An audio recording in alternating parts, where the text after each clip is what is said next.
Dear love, minsan ba nakapagpasalamat ka na sa simpleng bagay na natatanggap mo? Na kahit mumurahin ang ibinigay sa'yo, ay halos magtatatalon ka na sa tuwa. Yung hindi ka na naghahangad ng mas malaki dahil kontento ka na sa kung anong ipinagkaloob sa'yo? Meron pa kayang ganung tao? Yung marunong magpasalamat, hindi kagaya ng taong ikukwento ko.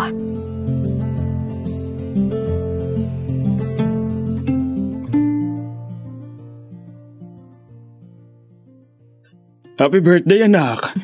Kumain ka na muna. Pinagluto kita. Hindi na po. May lakad ako. Nasaan na ba yung belt ko? Ilagay ko lang dito yan ha. Happy birthday, ate! Salamat. Nakita mo ba yung belt ko? Yung kulay pink? Nandyan sa may bangko. Anak, ang aga mo naman yatang lalakad. May party kami mamaya. Magse-celebrate ka ba para sa birthday mo? Wala ka na ron. Tintin, pairam nga ako ng suklay. Nandyan sa may salamin. Gamitin mo kasi yung mata mo. Anak. Ano ba yun? Ate, ano ba? Respetuhin mo naman si Papa. Bayan? Okay lang, Tin. Anak, Mona, umuwi ka sana ng maaga para makapag-celebrate tayo ng kapatid mo. Titignan ko. Sige na, aalis na ako. Oo, siya, sige. Mag-iingat ka. Hindi nagbago yan si ate. Tumatandang paurong. Sarap patulan kahit birthday pa niya. Hayaan mo na, Tintin. Intindihin na lang natin. Kilala mo naman yung ate Mona mo. Ay, nako. Hindi niyo po kasi pinagsasabihan, kaya lalong gumagasapang ang ugali. Siya yung ate, pero siya pa yung asal bata na nagre-rebelde at walang pang-unawa. Parang hindi mo naman kabisado ang ate mo. Magagalit lang yan sa akin pag pinagsabihan ko. Iyon na nga pa. Hinahayaan niyo lang na binabastos niya kayo. Magbabago rin yung ate mo. Naniniwala ako ron. Hintayin lang natin. Sana nga magbago na siya.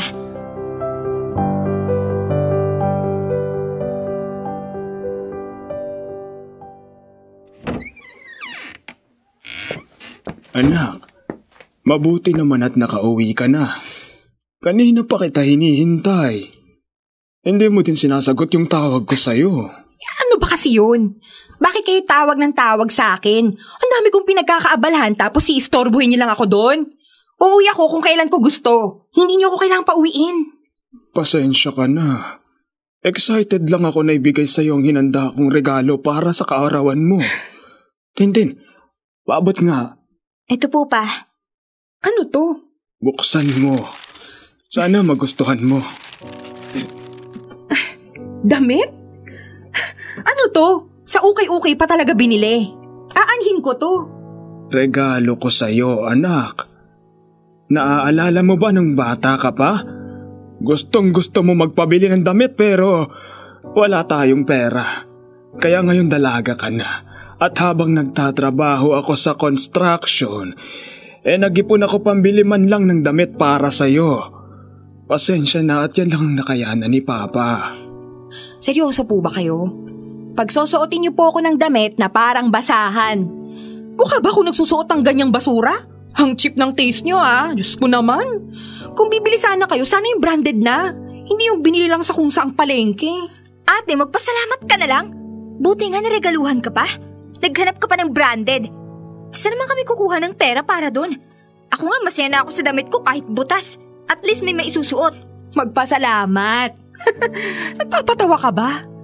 Kung ikaw masaya na, pues ako hindi. Kaya wag mo akong igagaya sa'yo. Paano feeling mayaman ka? Hoy, may sinasabi ka ba? Anak, pagpasensyahan mo na kung ito lang ang kinaya ng pera ko. Di sana hindi na ho kayo bumili. Pinauwi niyo ako para dito? Ayos. Alam niyo nang nasa birthday celebration ako kasama ng mga barkada ko. Ang sayo ko sa party tapos itong basura lang pala isasalubong niyo sa akin. Nakakasira naman kayo ng mood. Wisit na buhay to!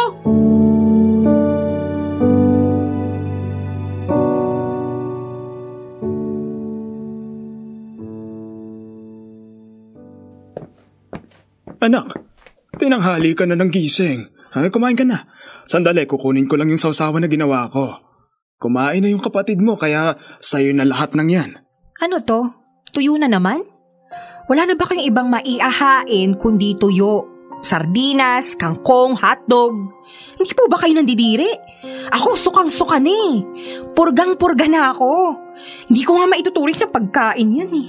Kung gusto mo ng masarap na ulam, magbigay ka ng pera o kaya magpabili ka sa mga kaibigan mong mayaman. Ganon kasimple. Hindi yung nagrereklamo ka. Huwag ka nga mangialam. Ikaw bang kakain? Tin, huwag na. Pasensya na muna. Ito lang kasi yung kinain ng kinikita ko. Hindi rin naman tuloy-tuloy yung trabaho. So kasalanan ko na hindi tuloy-tuloy ang trabaho nyo, ganun ba? Anak, hindi naman sa ganun. Eh ano? Mabuti pa nga sa mga kaibigan ko. Masasarap lagi ang pagkain. Hindi tulad dito na kahit aso, mangingiming kainin ang nakahain. Eh di doon ka tumira. Naturingang mas nakatatanda ka sa akin, pero mas pasanin ka pa. Doon ka na lang sa mga kaibigan mo. Talagang doon ko gustong tumira. At hindi sa naninimahid na bahay na to. Bukod sa mabaho ang lugar na to, malayo pa sa buhay na inaasam ko. Ito lang naman si Papang nangungulit na umuwi ako. Anak, sana naman maintindihan mo. Hindi naman tayo mayaman katulad nila. Hindi naman ako nakapagtapos kahit ng elementarya. Kaya construction worker lang ang trabaho ko. Kaya kahit anong pagsusumikap ko na maghanap ng magandang trabaho, wala namang tatanggap sa katulad kung walang pinag-aralan. Eh di sana nag-aral kayo. Sana nagtapos kayo para magandang buhay natin ngayon. Tingnan nyo nga ang bahay natin. Mukhang vulcanizing shop. Sinong matutuwa na umuwi rito? Magandang buhay ang gusto ko. Marangya, maraming pagkain, maraming gadgets at kung ano-ano pa. Hindi yung ganito lang. Napaka-inggitera na. Ingrata pa. O ano ngayon? Tintin, tama na. Pa! Hayaan mo na ako. Anak, kaya nga kita pinag-aaral, hindi ba? Para mabago ang takbo ng buhay natin. At nang hindi kayo magaya sa akin, pero... Pero ano?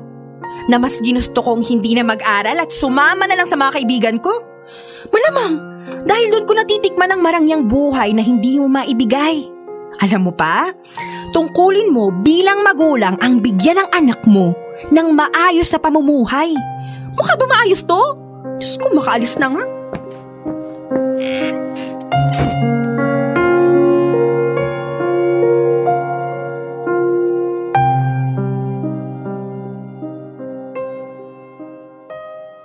Dear love, muntik ko nang patulan si ate sa pambabastos niya kay Papa, pero pinigilan ako ni Papa.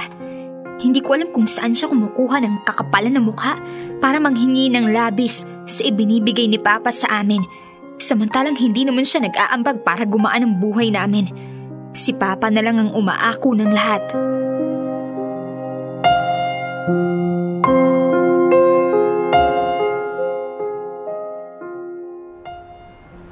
Girls, subukan kaya natin yung restaurant na yon. My treat! Oo nga, girl. Balita ko nga, one of the best dito sa BGC. Ibang klase. Uy, sure ha. O, basta libre ni Talia ha.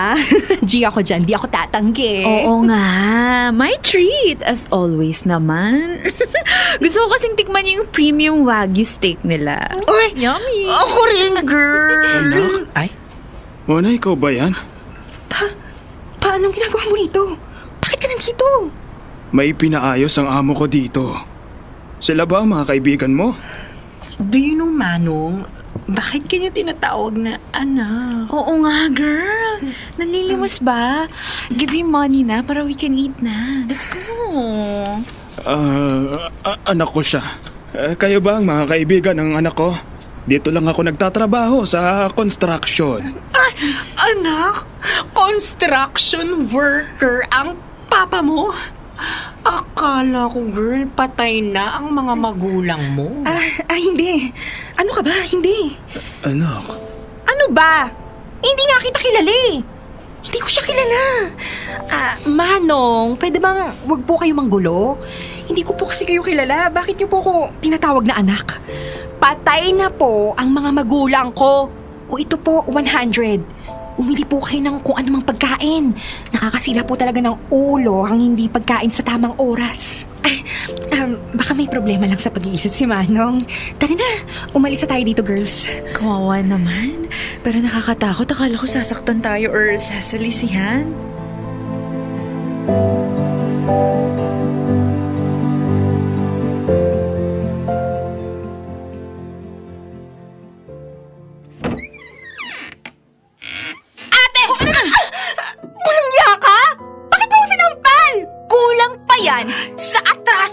ginawa sa sarili mong pamilya. At kulang pa yan sa lahat ng ginawa mong panghihiya at pangbabastos kay Papa. Pinahiya mo si Papa? Ganyan ka ba talaga? Wala ka na ba talagang puso sa iyong magulang? Wala kang alam! Pinahiya niya rin ako! Pinahiya ba talaga? O kinakahiya mo lang? Kasi magkaiba yon. Gusto lang makilala ni Papa ang mga kaibigan mo. Tapos anong ginawa mo? Wala man lang bang nikatiting na respeto dyan sa puso mo para kay Papa? Wala kang utang na loob. Hindi ka na nga nagpapasalamat sa lahat ng sakripisyo niya para sa atin. Nagawa mo pa siyang ipagkaila sa harap ng mga kaibigan mo. Pagpapasalamat? Anong ipagpapasalamat ko sa buhay na to? Dapat bang maging masaya ako dahil mahirap tayo? Ng isang kahig, isang tuka? Nagawa mong ipahiya si Papa sa harap ng ibang tao? Sa ibang tao nahihiya ka? Pero sa sarili mong magulang, hindi? Pinoprotektahan ko lang ang imahe ko. Wow! Imahe! Pinoprotektahan?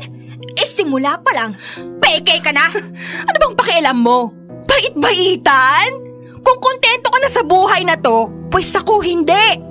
Kaya huwag mong ipilit ipalunok sa akin ng isang bagay na simula pa lang ay hindi ko na gusto. Kung sapat na sa'yo ganitong klaseng pamumuhay, edi good for you. Pero huwag niyo akong idamay.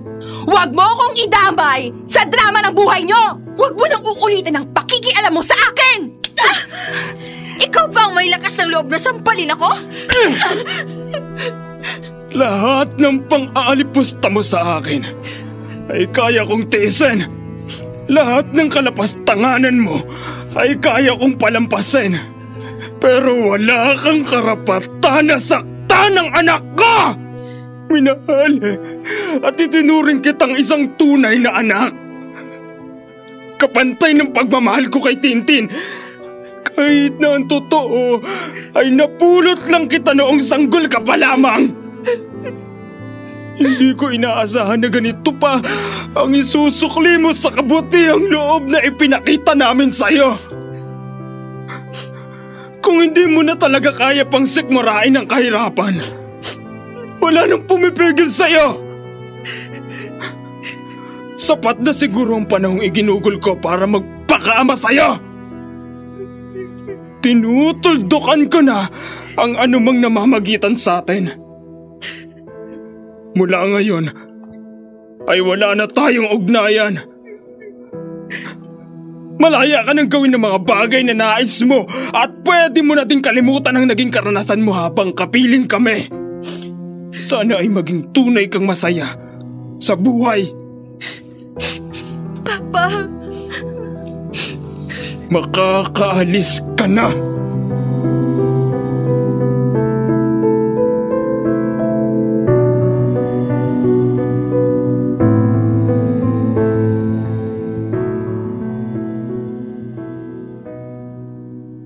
Dear love, hindi ko inasahan na naging revelasyon ng araw na yun.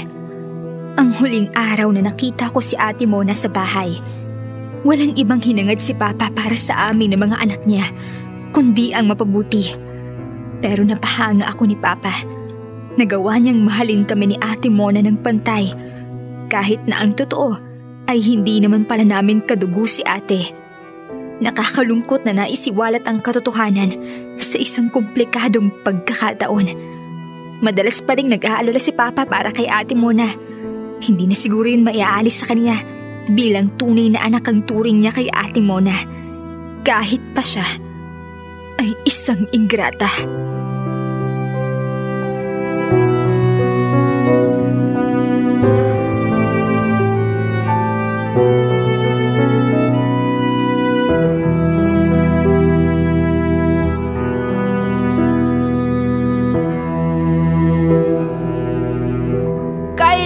Pa bang i-memorize yan? Love Radio Basic!